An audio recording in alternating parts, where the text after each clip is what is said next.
If I'm clear, please write it. If I am not, please say that I am not clear. Perfect. All right. So, yeah. So who am I? My name is Robert Eric Ajak. I am a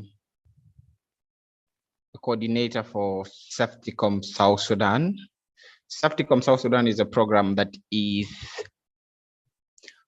under DeFi now. It's like 211 check, and but does not mainly deal in fact checking like 211. We mainly do cybersecurity related things, and what we mainly do is doing incident response and do awareness, user awareness, like what we're going to be doing today, and yeah, and creating content for the public, user awareness in terms of posts, or giving advice to people that maybe need help on issues related to the internet.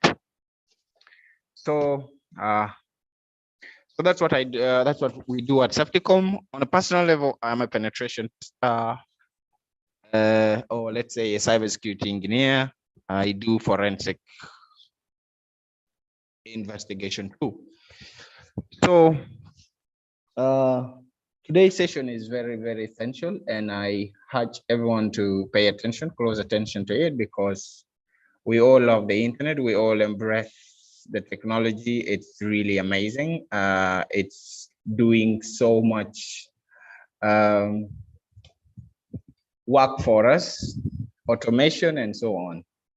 And it's easing communication, like we're speaking right now, in different places, which is fantastic. So, so the presentation content is basically this: digital citizenship, password, social engineering, mobile security, unlicensed software, email security, malware, removal media, internet security. This is not all about, this is not all cyber, this is basic, or it goes on. We can talk about it for days and it won't be finished, but this is a good start for everyone. So this one, I like this one because the circle explains everything. So maybe the ones you are seeing in yellow are things that we're protecting, or protecting our privacy, content that we don't want others to use, files of sensitive nature, account, financial information, email, activity, location, and so on, or activity or what you're doing on the internet. Your identity, of course, anonymity, and then other assets that maybe are not listed here. So what do you put in place to protect them? Or what do most vendors, for example, we're using, most of you use Gmail. So maybe assuming you have your email, what does Gmail put in place, or the email vendor that you're using, what do they put in place to protect you? So there's encryption, there's two-factor authentication, there is patching, that is like updating the software you're using, and then ATT filter, putting you to the right side that is not insecure, firewalls, SSL, VPN, and so on. Then what are the threats that are affecting these things in yellow? There's phishing, spying, and then adware, spyware, rootkits, viruses, malware, mass surveillance, regulating, encryption, exploit kits, and so on, backdoors. So, and who is responsible for all this? Spies, state nation, hackers, hacker group, crackers, colleagues, oppressive regime, cyber criminals, law enforcement, even your ex-partner or your current partner, governments, and so on. Don't worry if you do not understand, or some of the things here are sounding so big for you. We'll explain everything later on.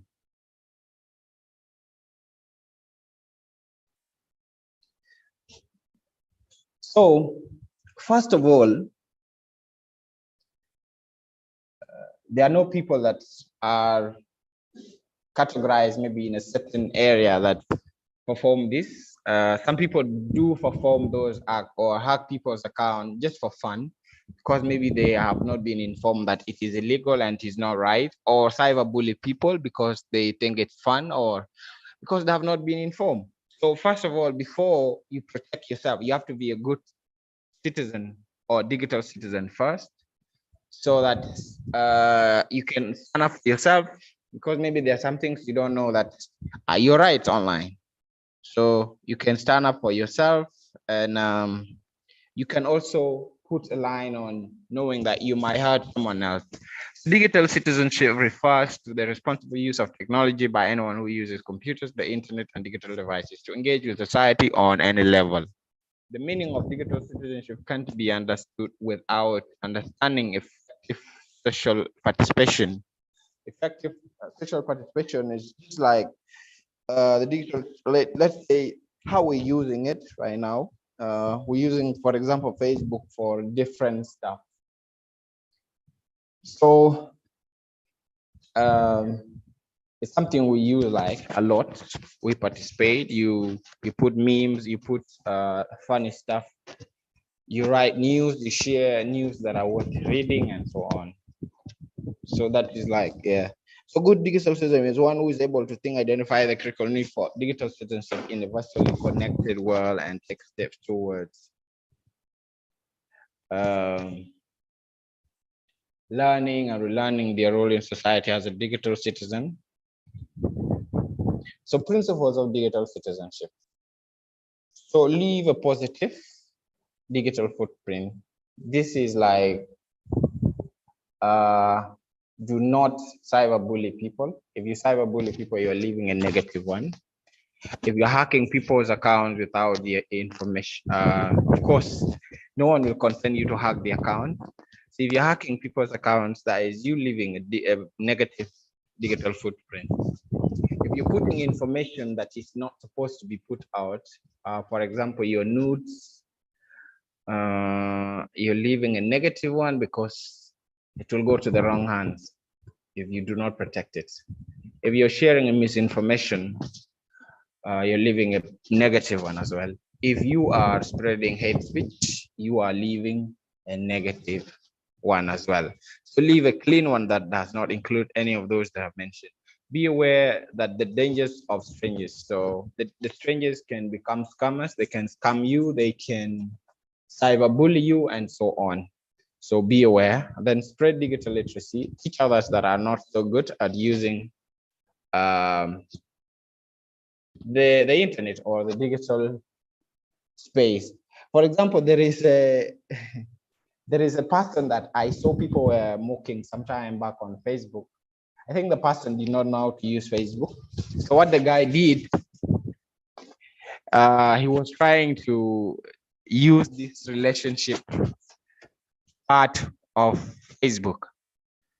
So he thought maybe it's not something you can just use anyhow. So he put, he's a man, so he put be in a relationship with another man, and we're mocking them. Seriously, that was very bad. Instead of telling him or correcting him, no, this is how you should use it. I'm sure he did not intend, and maybe other people that were mocked of the same issue. To spread digital literacy, teach others on how to use it, so that people do not cyberbully them for the things they put out without knowing. Make the best use of technology. Learn, and learn. Because like you're in the best generation, let's say that. Maybe information was not closer to the previous generations. Now it has been brought in so much into your hands. So you can learn so much that is not taught at school. Keep your personal information private and do not leak it, because people do not think the same way. Others will keep sharing it for fun and you end up being cyberbullied. So importance of good digital citizen. So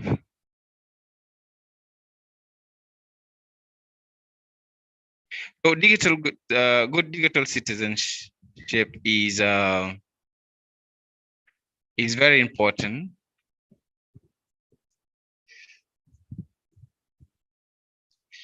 kids and adults to know how to use the appropriately, and there are consequences of poor choice that make on them. An example that the one I just gave of someone saying is in a relationship with another man and so on. Yeah. Knowing property rules can help prevent cyberbullying. It can enable, just going back to the same example. So if you know how to use it, you will, then if you don't write anything, but maybe you'll post the right pictures that will not make people make fun of you. You'll make posts that make sense and that will not be used against you as well. The professionals and teachers will be able to properly communicate with other professionals or parents. This skill is essential for any adult looking. So communication is key, and it is importance of this as well. It teaches young student digital literacy skill necessary to navigate today's digital world and use it to their advantage. For example, if someone on Facebook or Twitter shares as a tutorial that is guiding you on how to use a certain tool, yeah, and you go and read through it, that's very good. Do that. Knowing how to use technology appropriately can help prevent technology addiction and the health effects associated with it. So obviously you'll find resources that are pointing on maybe how you should use them appropriately. Another one is, I think if you go to your Facebook settings or Facebook Resource Center, you'll find that there is a place where they're telling you to maybe your time on Facebook, and there they can maybe limit on how you can use it. Although I know people don't listen because the addiction is way too much. Now, a lot of people have joined in the session, which is very good. The number is good. So now, as I speak or as I explain stuff to you, please do not be left behind. If there's something you don't understand, don't hesitate. Please put in the chat box. I'm constantly checking it to see so that I can try to respond to you before we proceed. So cybersecurity now, what was digital citizenship and how you should be as a digital citizen, why you should practice the positive stuff, each others, be nice to others, don't do things that you would not want others to do to you. Yeah, and then you will have a very, very nice experience on the internet. So cybersecurity is the digital and processes that are designed to protect networks and devices from attacks, damage, or unauthorized access. Cybersecurity is essential for countries, military, hospitals, large small business, and other organizations and individuals. This data is now the cornerstone of any organization. So now let me ask you, data. What data do you have as an individual? Please write it. What data do you have? What do you know about data? What data do you have as an individual? Write it, please. I always like it when it is interactive. What data do you have? Come on, guys. What is the data you have? Just simple data that you have as an individual. Data? If you don't want to write, you can speak.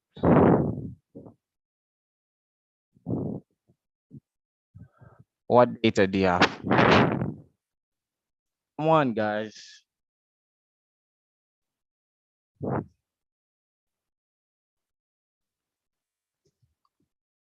Hey.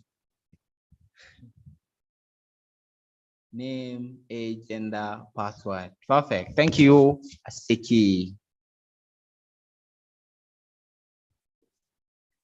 Thank you. Personal data, personal information. Okay, that's enough. You mean personal data? Yeah, personal data. So what personal data do you have?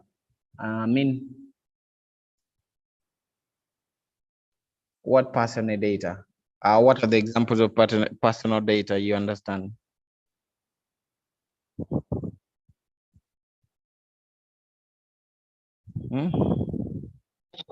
Yeah. Hello, good afternoon. Yes. Okay, in my understanding, personal data can refer to other important details like your bank accounts. That is like your financial details. Yep.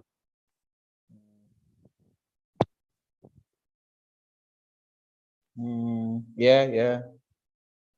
That relates to your health, employment, banking activities, close relationship. Even your name is personal data. Your date of birth is personal data. Your TIN number or tax identification number from NRA is your personal data. Your Jinsia personal number is the same thing that is in the passport. Anyway, I understand now, you get the point. So let's move in. Yeah. So the problem is that most time people consider cybersecurity as okay, enough guys, that's good. Yeah. So some people sometimes consider security to be a technical issue. So if you're working in a firm or a company, you'll think like security is for IT guys, so they will take care of that. Cybersecurity is a shared responsibility. It's everyone's responsibility, because there is a time whereby companies whose service you're using cannot help you, or technology cannot help you alone, because there is a human aspect of it. Humans are prone to errors, so, and hackers leverage so much on errors. So if you do not know that is bad, then you will be hacked despite the technological device or service you're using, putting in place all the security parameters. So let's go ahead. So it is everyone's responsibility, and that's why this training is very important. So cybersecurity has 3 principles, and the 3 principles are called the CIA triads, whereby C stands for confidentiality. Please, if you're not talking, please mute. Mute, please.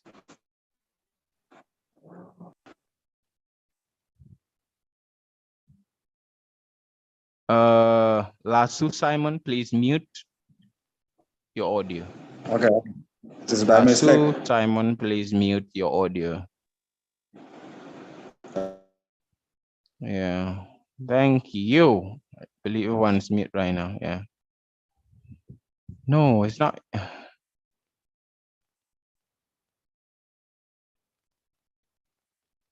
Lasu Simon.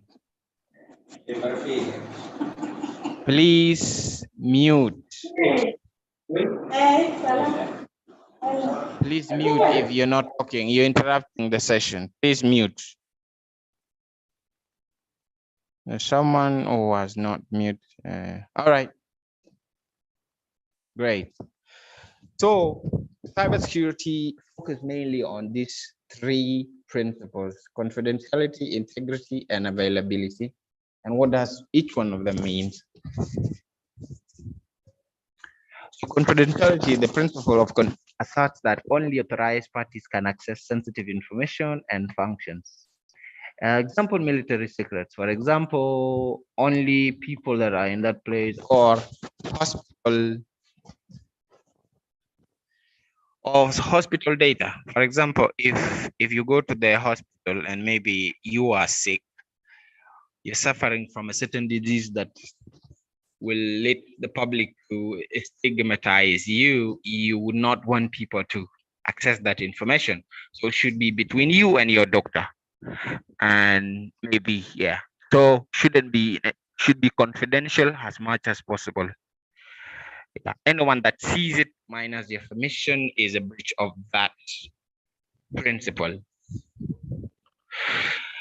Then the principle of integrity means that only authorized people and means can alter, add, remove sensitive information, or modify, in other words. Example, a user entering correct data into the database. For example, going back to the same example I was giving about the information. So assuming you go for a test, HIV/AIDS test, and then the results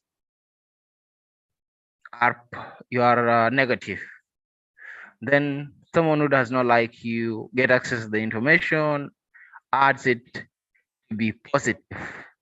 Your reaction could be very bad. Or assuming maybe your banking information, someone goes or accesses that and then changes your bank account balance, and which is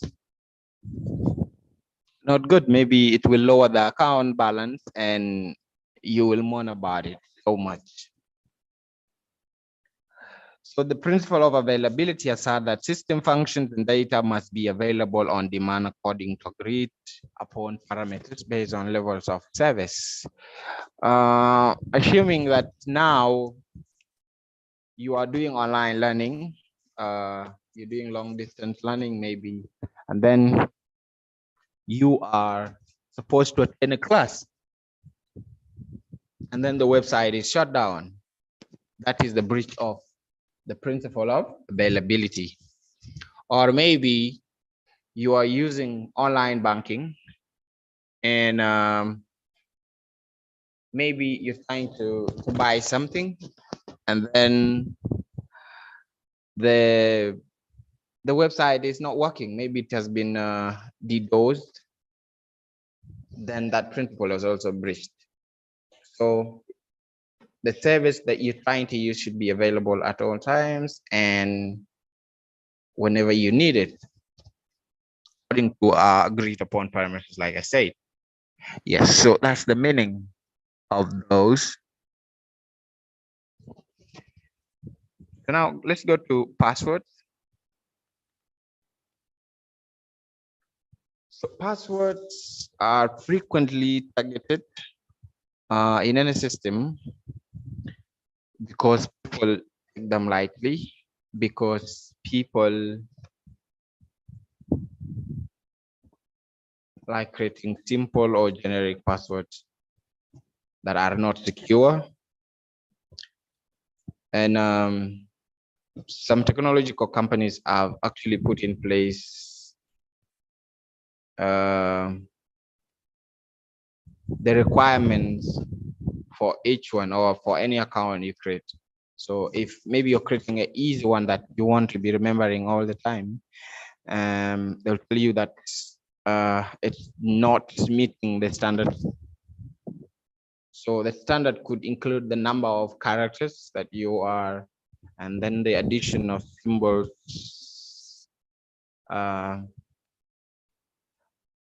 capitalization. Maybe I want you to use a lowercase and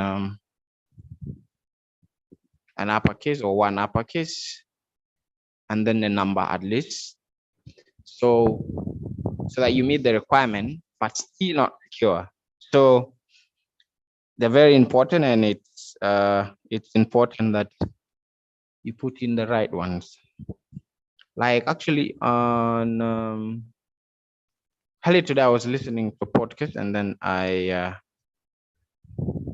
someone's router or the internet access point was targeting because the owner decided to use the default password that came with it. So mostly the default password are usually on the back of that device. So someone just Google that default password, because most of these tools information is on the internet. So if you put the specification of that device, then maybe you ask for the default password, you'll find it. So if it's not changed, then it can be reached through that. So that's why passwords are very important.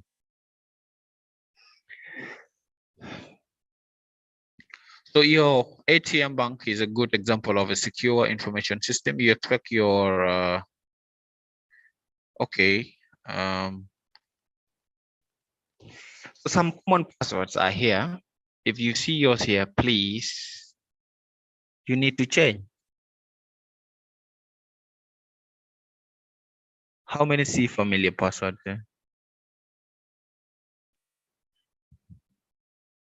Leave the years, the rank, the years. Start from here. 1, 2, 3, 4, 5, 6. ABC 1, 2, 3. QWERTY 1, 2, 3. Password 1. Or your phone number, probably, because you cannot have people's phone number here, but there are a lot of people that use your phone numbers as passwords. So, and your phone numbers get exposed easily. For example, you even put them under people's posts if there is a song that you want to be sent through your WhatsApp. So these are some of the common passwords.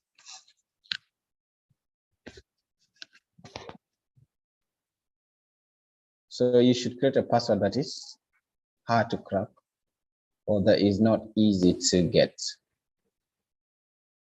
So tips for creating a password.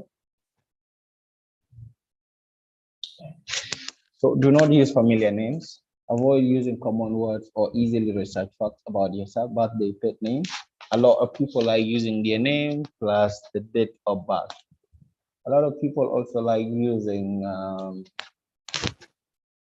the names of their girlfriends, wife, husband, and so on, or people that are so dear to them, their mom, their dad, and so on, or their favorite team. If you support Liverpool, if you like Liverpool, one, like you want to show like you really love that team, so people definitely will know that you are so much in love with that, and you might use it as a password, or you can just add one later instead. So avoid dictionary words, because in a password list, if your password is being brute forced or it's being attacked, a lot of dictionary words are brought in, and if the dictionary words matches with yours, then your password is hacked, and then people can access your account, and then they can really access information that shouldn't be in their disposal. So example is simply change the letters for special characters if maybe you do not want it to be very long. So for example, football, you've seen how it's written here instead of football as a word. The length and complexity of the make it difficult to be sufficiently more difficult for a hacker. So if I'm trying to compromise, I mean to brute force your password, and then it's telling me that it will take 2 days to generate it, then I cannot wait for that long, definitely. So I will definitely give up, and then I'll try to use other means. Maybe, for example, targeting you as an individual, and then creating pretext so that you provide the password yourself. So password must be at least 8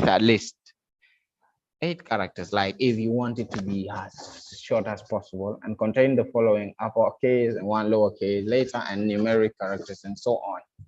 So this is provided by the vendor you're using. So I was saying that there are technological companies that provide this so that you create a strong password. But you can make it harder, because 8 characters is still not sufficient. But this is like what most of the companies try to encourage you to create something long.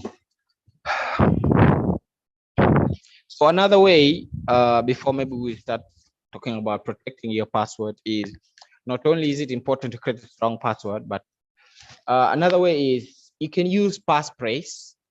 So passphrase is a statement. It's not one word. So for example, you can say, Jesus is merciful. That is a word. Oh, that's a statement. So Jesus is masterful, but you can just write it as one word and then you put in letters. For example, in the place of is, you put I, you put one. And then you put S, you can put the $sign or N%. And then you put some numbers, you mix it up. So you cannot forget that it's a statement, but you do not have to like write one word because it's very risky or can be brute force. So length is more important than complexity for that matter.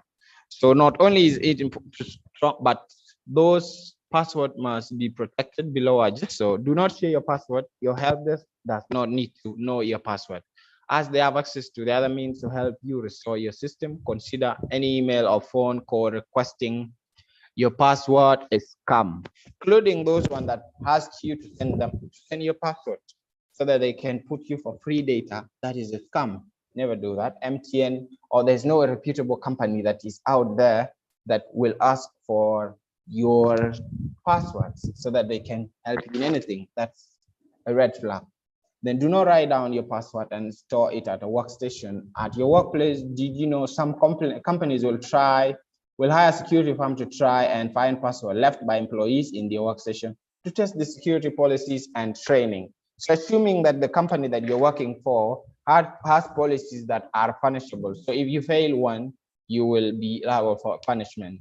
Passwords should not be stored in a computer file. Do not write them down anywhere. But if your computer is stolen and then it is easily broken in, then the results will be disastrous. Then do not use the same password on multiple systems or sites, because if one is hacked, it will be used to hack the rest of your accounts. And if maybe the one that was hacked did not have so much sensitive information, then it will remain there. But if you use the same password, they will move in until maybe they try to use your online banking details, and the results could be very bad. So let's go to social engineering. So like I said, you can create a strong password, a very, very strong password that meets all the requirements, but then it will take a hacker to deceive you into giving them that very password that you created and that you were confident that it is very strong. That's why, because of social engineering, that's why this training is really important. So in computing, social engineering first the method of cyber criminals use to get victims to take some sort of questionable action, often involving a breach of security, the sending of money, giving up private information. And private information include the password, like we just talked about it. So social engineering is always part of a larger code, taking advantage of the fact that the perpetrator and their victims never have to meet face to face. The main objectives usually involve getting the victim to give up usernames and password, install malware on their device, send money via electronic fund transfer money or gift cards, authorize malicious software plugins, extension or third-party app, act as money mule for the purpose of laundering and transferring illicit funds. So giving up username and password, this was installing malware so that malware will be able to abuse personal or private information on your machine or your computer or your phone. Sending money via electronic fund. This one is money. So once someone has money, or all of the things, the number one motivation is money. So if someone has access to your account, what do they do with it? They can take loans on your behalf. They can make people money on your behalf. Apart from maybe someone writing defamatory stuff about people that is going to put your character on the line as an individual, then authorize malicious software plugins steal so that those plugins can harvest private information from your computer. As money mule for the act as money mule like steal. This is money and you should understand this. Then types of social engineering. So give me like a minute, I'll be back, please.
3 messages. I'm back, guys.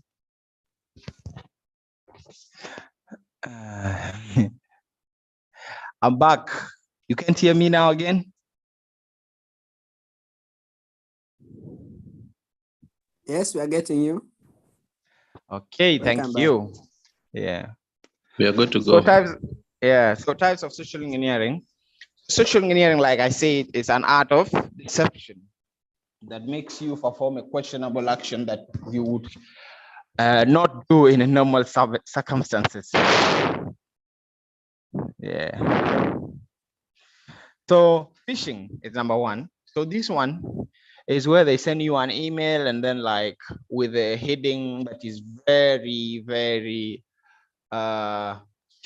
curious, like with a heading that is going to trigger your curiosity into either opening it or downloading the document. So the document could be, if it's a document, then it has malicious software that will be used to harvest private information from your computer, or it could be a virus that could just be used to delete information that is of so much importance to you on your computer. So phishing delivers through emails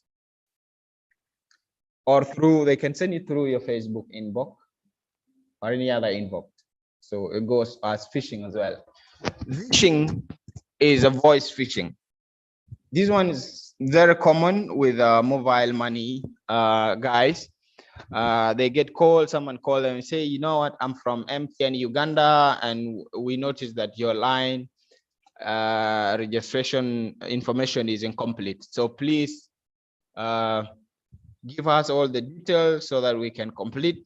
Or if you don't do that, your line will be blocked in the next 24, 48 hours. So as a person, you'll assume this is a true call, and most people usually panic and they end up giving personal information or private information, including their PIN. And then after that, the accounts are empty. Or they will say, send us money so that we can do it. And people usually send them money. That is phishing. Then, or people that call you and then they say maybe someone connected with you on Facebook, and then like that person was telling you that they have sent you some gift. So they say, you know what, we have your gifts here in the airport, and those gifts are stuck. So please pay some money so that we can forward them to your destination. So you send the money. That one qualifies as phishing because you're sending money after someone convincing you using their voice, and so on. Then smishing come through in form of an SMS. So someone can send you SMS with a link that is going to push you to a link that will either install malware in your computer or your phone. Okay, I was once a victim of phishing while in Kenya. Yeah, I can understand. A lot of people pretend to be from SafetyComm and so on. So man in the middle attack, this one leverage if you like using public Wi-Fi a lot. So please always close the door when you're coming in, Joel. So if you're using public Wi-Fi, they can sit in, make you redirect to a fake Wi-Fi that has the same name and quality strength as the one you're using. And then from there, you will be able to, they can snip information or whatever you're entering from your phone or your computer, including your bank details, so that they will see everything that you're entering. That's why it's called man in the middle. Then access tailgating. This one happens a lot, but this is physical. So people accessing places they should not be accessing. For example, if you go to places where security is prioritized, for example, places with access, let's say access controls. For example, you go to a place and then you are required to put in a card or your ID to enter the premises. someone will come carrying stuff, and then they'll say, you know what, I am going to this department, please use your ID to open, I forgot mine, assuming you're working in a big farm. Then someone will be able to access the premises or the building, and then whatever they will do is absolutely up to them. Then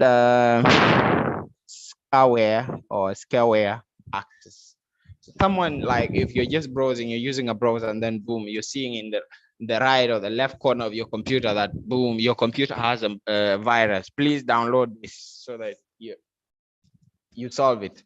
So actually, your computer doesn't have virus. They're just using that to scare you into downloading the actual virus or malicious software. And then pretexting is simple. This is where people, this is very common. Guys, I'm sure a lot of you maybe might have might have been victims of this. Very beautiful guy texted you and say, you know what, here is my email, please text me, send me an email. I don't talk on Facebook or social media, I am usually busy. So you go on and then you email, then boom, they tell you a story of them being orphans and they have money and they're looking for a foreign partner, or someone is trying to visit your country. So and then in the end of the day, it will require you to send in money later on to do something, like then maybe they will pay you back. Understand? So that is pretexting. So it's a fake story that is created to lure you into performing action that is questionable. Another one, baiting, is just like baiting. So they put something that will attract you, like if you share this, you will get this. Baiting is like people you get on Facebook that says, please type a man, this year something, this will happen to you. Yeah, so the baiting has no difference with that. So but this one, like maybe they will tell you share this so that you can win this and blah blah. So the more you share it, the more you're spreading either the malware or you are putting a lot of people at risk. Watering hole, for example, the ones for the scholarships were usually that please do this, and then that share with how many people so that you will like get this percentage, and then maybe you'll be able to receive. Then watering hole is if you're putting all your security knowledge or you're practicing the right cyber hygiene, then they will poison or they will infect a website that you often visit, so that when you try to visit, it will direct you to a website of their choice, and that looks exactly like the one you usually visit. And then from there, you can install malware. Malware can install itself on your machine, and then from there, they can harvest private information and passwords and so on, or install a keylogger. So how to protect yourself is turn your spam filter on, so that it can detect spam if someone is sending emails that are fishy. Learn how to spot phishing emails. Turn macros off. Macros is a security feature that's usually with Microsoft Word. So if you download a document, then maybe the document is requiring you to turn on macros, because usually comes when it is off by default. So if the document is requiring you to turn on macros so that you can see that document, it means there is a code that is behind it, and it is a malicious code that is about to take over your computer. Then don't respond. Usually, if you're suspicious about it, don't respond. Use multi-factor authentication. Multi-factor authentication is a security beyond password. So if your password is weak and someone actually guessed it or someone brute forced it, and then try to log in into your account using your username and password, and then since they are not you will be sent, or you will always be sent a code. So the code will be with you, and then if they are not with you, definitely they will not be able to access your account because they did not get did not pass the security beyond password. But nowadays they are very smart. They ask people that there is a code of mine that has been sent to you by Facebook, so please forward it to me. And people forward them innocently, thinking they're talking to the people that the hackers claim to be. That is, if they have compromised your friend's account and then they will use your friend's account to talk to you. They send me your number and then boom, they'll try to reset your password, or they say forget password. And then you'll be sent a code, then the code is sent to them through you, or like you are also providing them with the information, or you're helping them pass the security beyond password. Then they will be able to get in, and from there you cannot blame Facebook or whatever social media. So if you know these people, it's you supposed to use the code, no one else and no one else. And Facebook does not send someone's code to another person. It's only yours that goes to you based on the number that you provided. So don't open emails and attachments from suspicious sources. Always hover around any link. Hovering, I mean, like if you are seeing this, don't open. So you move the cursor around like this, you try to see, and you'll see that the information on the link and what could appear down here, if it was a live link, it will be different. So be wary of tempting offers. The offers that are usually that are too good to be true are usually driven by scammers. Keep your antivirus and anti-malware software updated, and keep your computer always updated as well. So mobile security. Mobile security is strategy, infrastructure, and software used to protect any device that travels with users, including smartphones, tablets, and laptops. It includes protecting data on the local device and the device connected endpoint and networking equipment. As mobile devices continue to be user preference over the desktop, there will be bigger targets for attackers. People use them. Like, how many of you can stay a day without using the smartphone? It's very hard. Let me just take an example of me. It is very, very hard. Like, yeah, unless the phone is charging, but if it's not, you will always have something to look at in that phone. So the best practices for mobile devices is use a VPN. A VPN establishes an encrypted connection to your network. So all data transfer is encrypted and therefore unreadable to prying eyes. I talked of man in the middle earlier on. So if you're using a VPN and you're using maybe a public Wi-Fi, but you have a VPN in your phone, the VPN will help cover the information that is being transferred between your device and the internet, and whoever that is in the middle will not be able to see the information that is passing. So use software that wants people not to click on links. So this is common with the browser you're using. So use the right browser. I'll give you a recommendation. Firefox is good. So if the link is suspicious, the browser will warn you that you are about to go to a site that is not safe. So if you've seen that, then you should not continue, assuming you click the link by accident or you are absent-minded. So never save passwords in your mobile device browsers. It is inconvenient to type in complex password, but the mobile device, if the mobile device is stolen or borrowed, other people will have access to your company. And do not say that company data. Do not say that I have a password in my. Most people put only patterns, and the pattern can be predicted. I can play in, like, I can put guesses of the pattern 5 times, and most people like using patterns that are very predictable. You can say that someone is using N, Z, M, N, and then that's the pattern, or L. So if that's the pattern you're using, then boom, anyone can guess it and then access your phones. And so that's why it is not. And then from there, if you have saved password, they will be able to have access to a lot of your online accounts. So modern devices, especially smartphone, come with equipped built-in encryption features that can enable users to enter the password to encrypt the device. So if maybe you're not so good with patterns, you can use biometrics like fingerprints. It will help you. So even if it's stolen, people will have to flash it. If it's a phone, if it's an Android, if it is an iOS phone, they will have to jailbreak it. And by doing that, they will be able to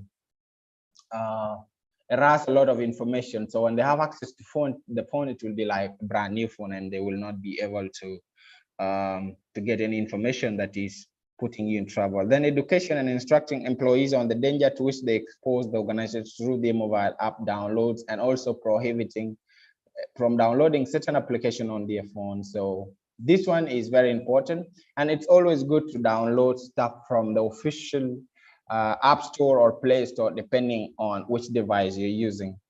Yes, because the ones that are on the Play Store are usually verified by the platform that they are not malicious, or they are not intended for malicious purposes. Always update your device operating system to keep up with the latest security patches or security updates, because if you leave your device unupdated, you could be attacked through a zero-day vulnerability, a vulnerability that has been corrected, but because you are stubborn, you were not able to download the latest solutions to it. So unlicensed software. People like unlicensed software. Unlicensed software is the one that whereby when you're using your Microsoft Word, you realize that it has been locked, or it is saying that your Microsoft Word or Excel or Access or PowerPoint has been locked. Even if you type stuff, it opens, but when you type, it does not work. That's because you're using something that is not licensed. You should use licensed stuff or unpirated stuff. Reasons, it's not morally right. It's like you're stealing. You're not supporting the manufacturer or the guys that developed it, and it is making work easy for you. Then you're not supporting, like I said. Then pirated software also has no new updates. That means it is a very big risk in terms of malware. So people can target it using the old versions that are vulnerable, and then you will be hacked. So likelihood of malware infection, then you are not supporting the developers. Possibility of legal action. Maybe if you are a big firm and then you are using this, or if you are a government and you're a country and you're using this stuff without supporting the developers, they can take a legal action against you because you're stealing their stuff. Then email security. Email security is a critical component of organizational communication because it enables users to communicate quickly, easily, and within a variety of devices. Further, email can be used to send many types of media, and communication can be tracked, stored, and organized. So the main thing with email mostly is that sometimes people deny stuff. So if I give you instructions that do this, you can come up later and say, you know what, you didn't tell me to do this. So please,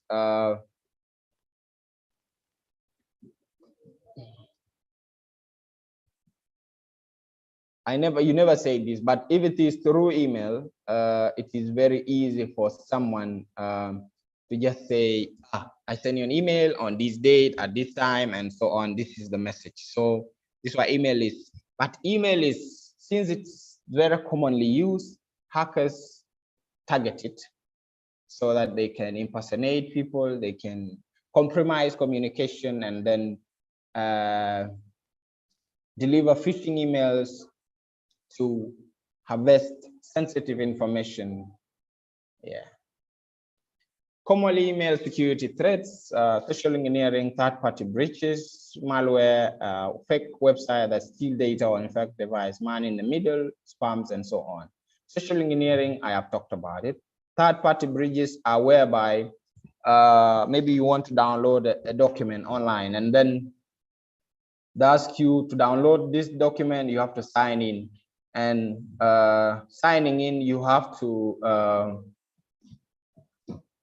sign in using your Google. They give you an option of you signing in, whether you're with your Google or your Facebook or your Twitter. So you choose. So whichever one you choose is what will sign you in. But now problems come in if that website gets hacked. Your information, your user details that you used to sign in are details that you're using for another account, either your Gmail or your Facebook or your Twitter or any other account. So those details will be removed, and then someone goes and log in as you. So those are third-party breaches. So you be very careful on where you sign in your email. And then another one with when you sign in, putting aside the security, I mean, the hacking of that site, you can also be receiving a lot of spams that are really filling up your inbox that you did not ask for. That comes in form of adverts and so on. Then man in the middle, someone can just come in and then like impersonate you, and then I talk about, then get information between two communications. Then they can also direct you to website where that can steal information or infect devices. So the website you're signing in could be malicious and so on. Best email security practices: generate strong passwords and enable two-factor authentication. The passwords, the reason for strong password part is explained already, and then even the two-factor authentication and its users. Then educate user security awareness training, like what we're doing, and phishing micro-learning to educate, train, and change behavior is very important, like what we're doing. Update the device you use to log in. Only use trusted Wi-Fi networks. And if you must use a Wi-Fi network that you do not trust, make sure you are using a VPN, a partially private network. Then always investigate email before clicking anything. Never give away personal information in an email, even if it is coming from someone that you know. Always verify off that email, maybe calling them or use other communication to verify that they are the one asking for that information. Malware or malicious software is an umbrella term that describes any malicious program or code that is harmful to a system. How can I tell if I have malware infection? Your computer slows down, your screen is outdated or inundated and with annoying ads, your system crashes, you notice a mysterious loss of disk space in your computer, there is a weird increase in system internet. Joel, close, always close. Yeah. There is your browser setting change. You start seeing stuff that you did not put, maybe like the background and so on. Your antivirus product stop working. You lose access to your files or your entire computer, assuming it's a ransomware. They can lock the entire computer and then you'll not be able to see, or if they'll lock certain files that are sensitive to you or sensitive to your organization. So common type of malware. Spyware is just like the name, it's intended to spy and then see the website you visit a lot, and so on. And then can even see messages that you sent, depending on what they are spying on. Then Trojan horses, these are like the name says, they come like in form of good applications. For example, you can download an app for editing pictures on the Play Store, on the App Store, and then that is collecting personal information on your phone without you knowing, or your computer. Viruses are known by all of us and how they can affect your computer. Ransomware is a type of malware that kidnap your files or and then demand for ransom so that they can release your files. Rootkit can be used to access your machine remotely. Keylogger, it can be installed on your machine, and then it will capture the keystrokes of your computer so that whenever you're entering sensitive information, it will send them to the one that made it. Worms, they're like virus, but they replicate themselves, so more dangerous. Then adware comes in form of advertisement, but once you take a look at it, you'll end up installing a malicious software. How to prevent them? Pay attention to the domain and be worried if the site is a top-level domain. Examples of top-level domain: .com, .mil, .net, .org, .edu, which is education, .biz, .name, and just to name a few. And then use strong password with multi-factor authentication. A password manager can be a big help. So I talked of using a password for each account. Like, don't repeat the password for the same password for all accounts that requires login before. So you can ask, how will I remember all those passwords? So you can use a password manager. So there are a lot of password managers. So the password managers that are out there, there is LastPass, there is Dashlane, yeah, and so on. Yeah, you just search for password manager. That password manager will store all your password. You can just create a strong master password for it. Only one password. You use it to access the rest of the passwords so that you don't forget. Use strong and then avoid clicking on pop-ups, ads while browsing the internet. Always avoid them. Is anyone else not seeing the screen because the screen is clear, visible? I am not seeing the screen. No, I think it's only you, my brother. Other people are seeing. Oh, okay. Yeah. The screen is clear. Okay. So avoid opening emails attachment from unknown senders. Do not click on strange and unverified links in email, text, and social media messages. Sometimes, especially on social media, they can send you a link that says, "Oh my God, these are your pictures. This is you in the pictures." So just to trigger your curiosity so that you open that.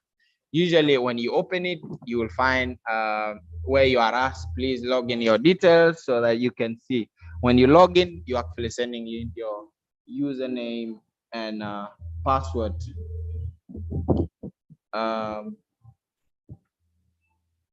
Without knowing, and then you find that there's no actually a picture. Do not download software from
Hello, Vida, can you hear me? Can everyone else hear me? Anyway, I'm sorry, guys. I had internet issues here. Welcome back. We can hear you. Continue. Welcome back. Welcome Thank you. back. Yeah. All right.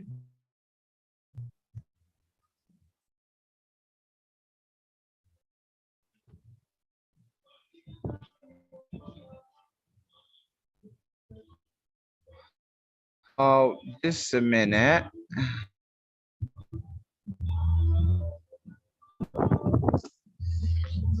Please, guys.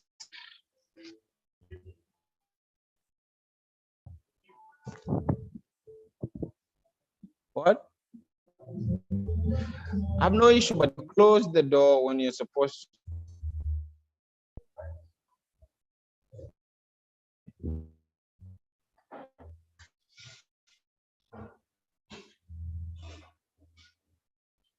Just a minute, guys.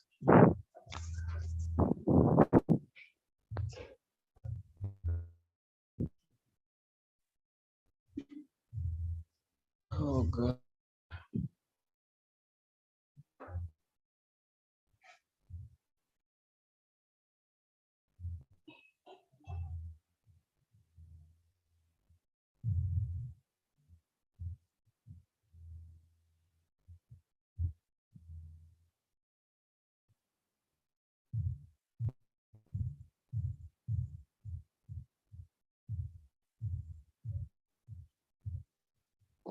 So this is where I was before the network interruption. So make sure your operating system browser and plugins are patched. When I say patched, I mean like updated to the latest versions, improve security and performance of the software that you're using as well. Delete programs that you don't use anymore on your PC or on your phone. Back up your data regularly. Your files become damaged, encrypted, or otherwise inaccessible if you will be covered. So if maybe you accidentally get a virus, you will not lose important files. So always have a backup, always back them up. You can use a Google Drive to back stuff off, document of importance, such that you can even access them anywhere. Aside from you losing the machine, you can access them anywhere to make them really easy for you to carry.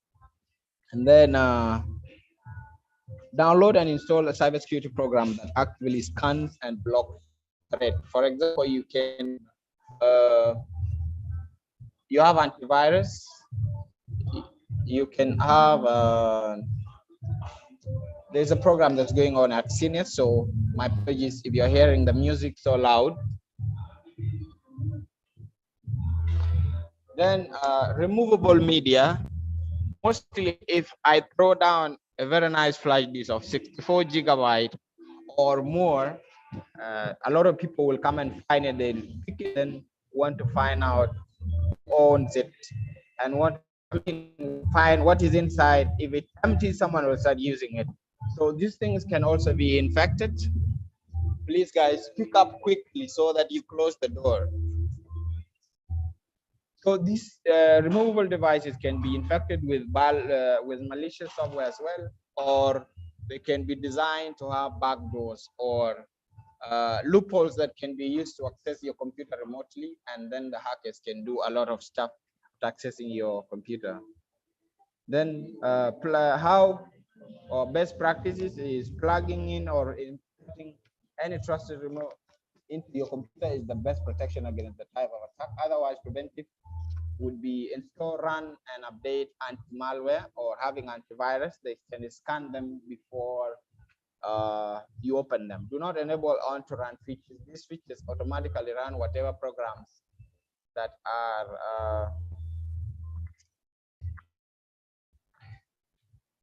okay. I'm trying to improve on that. Do not enable on-to-run features. These features automatically run whatever program are installed on the media or device.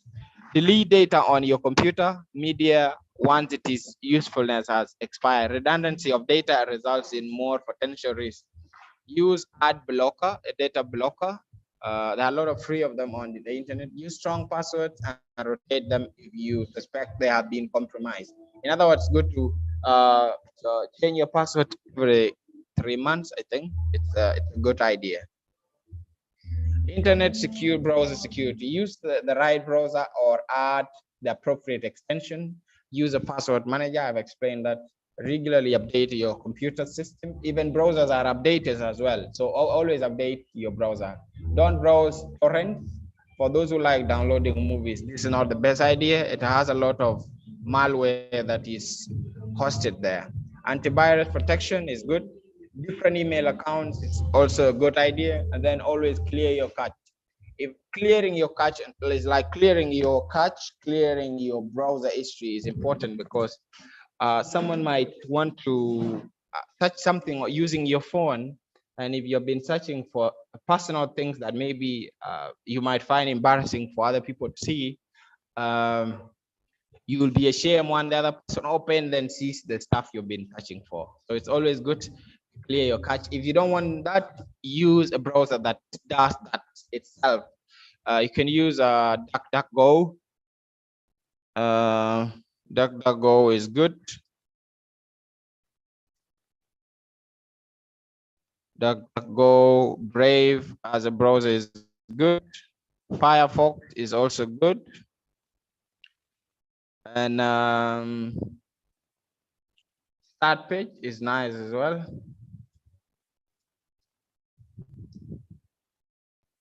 Start Page is nice. You can use Chrome as well, or Brave if you're using an Apple device. I mean, Apple device is called Safari. Safari is also good, but you can add any of the others as an extension. So you can go and search for Chrome extension, and then from there you will see you can add Start Page or DuckDuckGo as an extension. So you'll browse it, and then it will do the security or the privacy, because most of them, the privacy part itself. Public Wi-Fi may not be trustworthy. They could share your information for other companies and so on. So do not use online banking. If you're using this, it's good to use your mobile data to do this kind of stuff. Otherwise, it will not be very good for you. And then use a VPN if you must use it. So what does a VPN do, or what does encrypted network do? So for example, if you're using a public Wi-Fi and then you are putting in stuff and you're using a VPN, and if you're sending, this is the word, hold my beer, the man in the middle guy that is either seated somewhere here will see this, which is gibberish, bunch of meaningless characters. So they cannot modify or see what it means. So they cannot address this information. So this is the importance of VPN. It acts as a channel that will pass your information. So someone will know that the information is passing, but they don't know the meaning. So if they don't know what it means, what it's all about, then they cannot modify it, or they cannot use it to do anything. Then you can see hold my beer is not hold my beer here, but it is hold my beer to the recipient. So this is like how WhatsApp works. This is the meaning of end-to-end encryption. So from this end to this end, from this end to this end. So it is all locked. This is the meaning of you are encouraging. But if you're using a public Wi-Fi that is not protected and you don't have a VPN, the hacker will see all this the way you sent it, and then they can add in information. Then the recipient will see something different. They will think that you're the one who sent that. You understand? So this is the meaning of VPN, or the meaning of encryption. Thank you. That is all from me. If you have any question, and then you can tell me. But I'm going to stop the screen, and then maybe I'll start other stuff. If you have questions, you let them in, and then I will answer. Then there are a few stuff that I'm going to share with you. Malik, yes, ask your question. Please, I had a trouble logging in, so I came late. Can you briefly tell me the introductory part of digital well-being? Just the introductory part. When the whole lot, I will read it. No, you will be sent slides. These slides will be sent to you, so you can read the slides. Yeah. All right. Thank you. Any other question?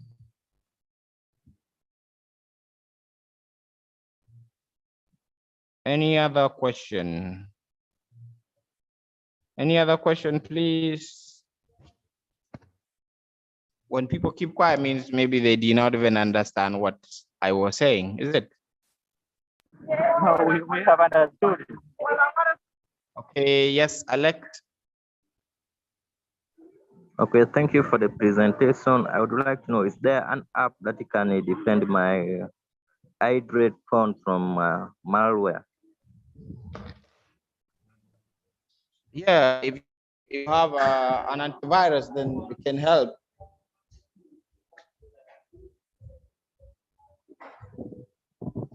Okay, another thing. Can you see the screen? Are you seeing this screen? Yes, Yeah. I think. What are you seeing? We I'm are seeing seeing virus virus. total, You're and seeing then virus kind total. of a file with the thumbprint. Okay, thank Let's you. go. So this is what I meant, yeah? So in regards to the phishing emails and so on, so if you find that the email or the file that you have been sent, URL, the link you have been sent, or the file you have been sent is suspicious or you do not trust it, you can come here to Virus Total. This is how it looks, this website, virustotal.com. So if it is a file, you will upload it here where there is file.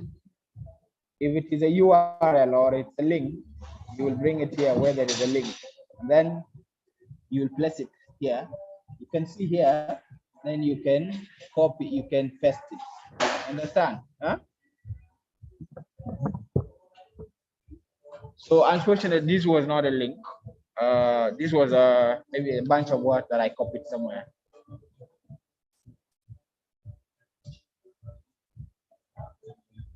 If it is something that you are not sure, you want to search for it, you can just come search here and then you place the URL, the IP address, the domain. If it is your website.com, if you think that website is not secure or anything, Virus Total will help analyze it for you. Then they will tell you whether the website in question or the URL or the document is good for you to download. If it has problems, they will tell you. Then you can go ahead from here. So Virus Total is very good for you to examine documents that are suspicious, links that are suspicious, or websites that are suspicious in general. So it is there, it is a free to everyone. So another one, just a minute.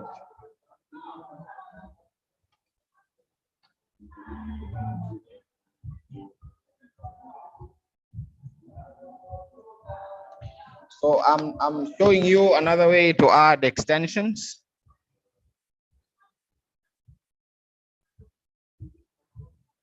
Okay, can you see this now? Assuming this is the website you're using. I mean, this is the if this is the the browser you're using. I am using Chrome. I was giving you other browsers to use. So if you're using a browser like Chrome, you like Chrome, you can add an extension to it so that whenever you browse, it can help. And then you set it up the way you want. So you can use Chrome as a browser, but then you add an extension that is privacy oriented. For example, how you will get this stuff, the ad blocker that will prevent ads from your, is you write Chrome extensions You all see, right? Yeah. So you write the word Chrome extensions and then you hit enter. And so you write to Chrome Store.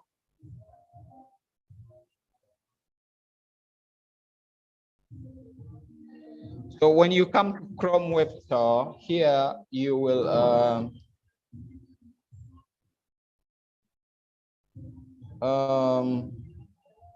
you can search for whatever you want, right?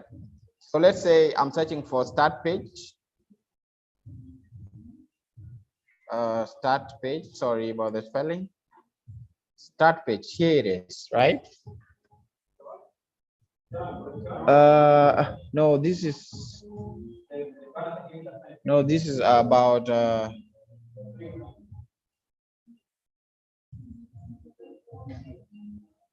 no, I think I have not written it well. Let's go to DuckDuckGo. DuckDuckGo privacy essentials. So because I'm already using it, so this is the right one. So so privacy essential DuckDuckGo. So I'm using Chrome, but I'm using a privacy oriented extension or Chrome extension to make my browser more secure or more privacy oriented. So you can set it up so that it does not store your browsing history. You can set it up so that it does not but most of this stuff does then alone. If you do not want to download this as your main browser, you can do this. So you can see remove from Chrome because I already have it. But if I did not have it, you can add it. Yeah. So let's say if there is a one for Brave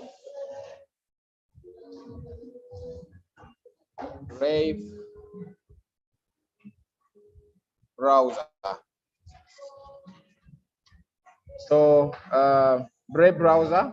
So this is Brave browser.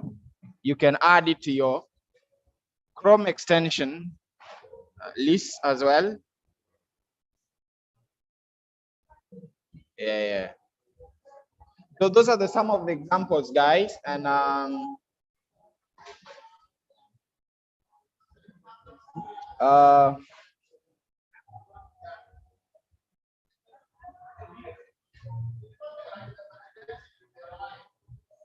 so guys, that is all from me. Another thing, or the last one that I can add is I was telling you that your email can be used to target you with a lot of spams or a lot of ads that you did not ask for, or through a third-party breach or hacking, your email could be hacked. So another thing you can use disposable email. Disposable emails. So what are these disposable emails? So the disposable emails, these are emails that expire. They expire. So you can create them, like there are those ones that last for 10 minutes or 1 week. You can create them so that you can use them to download stuff that you want without associating your real email with them. So that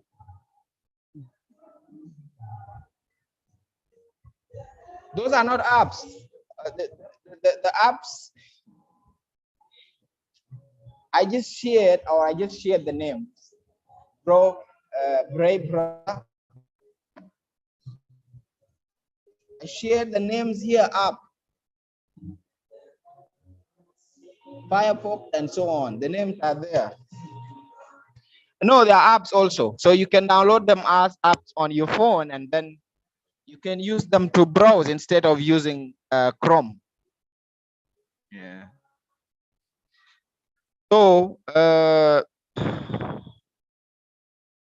okay, this is one example of a disposable email. So this disposable email, you can create it, sign into a website that you do not trust using it, and then it will expire. There is even the one that lasts for only 10 minutes.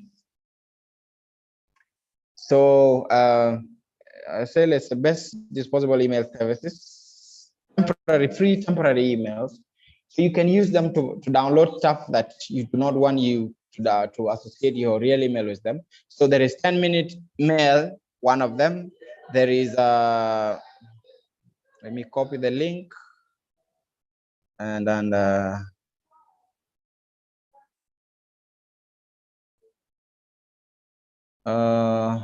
okay, let me copy the link for the 10-minute mail. 10-minute mail, there it is. There is Gorilla.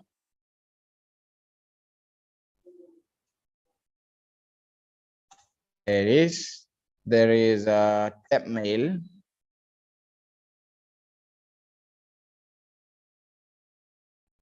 So you can use those emails to sign in to anything that requires you to sign in, but you do not want to use your real email.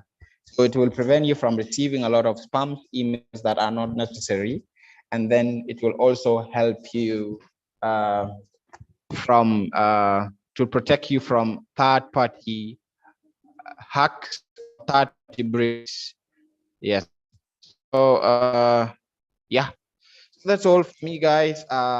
We can talk about this again and again and again, but like I said from the beginning, this is a very huge domain. Cybersecurity is a huge domain, and I'm always available. I'm on Twitter at Rick or at Tori. And you can reach out through SafetyComm as well, through our SafetyComm handles on Facebook and on Twitter, and you ask for anything that you need, or through the group, because most of you are in the same group with me, so you can get my number there, and then you reach out and I will be able to respond to you in case of anything that you want me to add on a personal level. Otherwise, that's all from me. Thank you so much. Sorry about the interruptions and the noise in the background. Yes.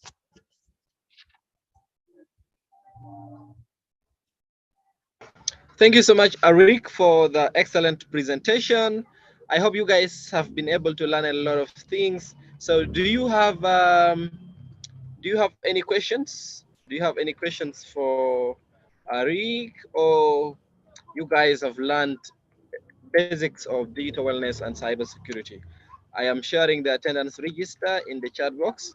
So please, you can confirm that you've been here today by filling out the form. Do you guys have questions, or if you have comments, you want to share stories about cybersecurity or about your experiences around issues around your online experience, you're very welcome. No questions?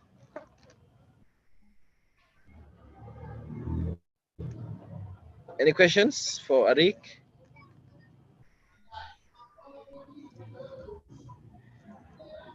Oh, okay. Seems like all of you are fine. Arik, thank you so much for the nice presentation. The next session will be again with Arik on data security, which is supposed to be on Tuesday, but then we're going to have a new date because he will be engaged. So we'll somehow change the date for the data security, and then we'll bring another session to Tuesday. Yeah. Otherwise, thank you so much, and we can excuse you, Eric, as they fill the attendance register. Since you guys don't have questions, you can just fill the attendance register, and then we close the meeting. Right. Thank you, guys.